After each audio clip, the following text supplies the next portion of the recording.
Do you know what happens if you don't come home from dinner? Imagine this. You go to dinner on a Thursday night, celebrate something important in your life. You call the babysitter from down the street. She's 16, she drives, she's responsible, great kid. You're supposed to be home at 11, but you don't show up at 11. Now it's 12. What does she do? She texts you, she doesn't get a response. She calls you, doesn't get an answer. Now it's 12:30. What does she do now? She calls her mom. Mom walks down the street, she gets out of bed and comes over. She tells the 16-year-old, go home, you've got a calculus test, first period tomorrow, you need to get some sleep. What does mom do? 911, right? She calls the police. What else could she do? So the police show up, they ask some questions, they get some information, they send mom home, she goes back to bed. But the reason you had a babysitter is because you've got two little kids upstairs asleep. So what happens then? Do the police stay at your house the whole time? Do they take them to the next door neighbor?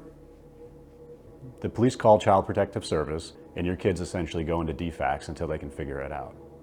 It's super important that you plan for this and have this incorporated in your estate plan and have instructions in the event something unfortunate like that happens so that your children don't end up with Child Protective Services.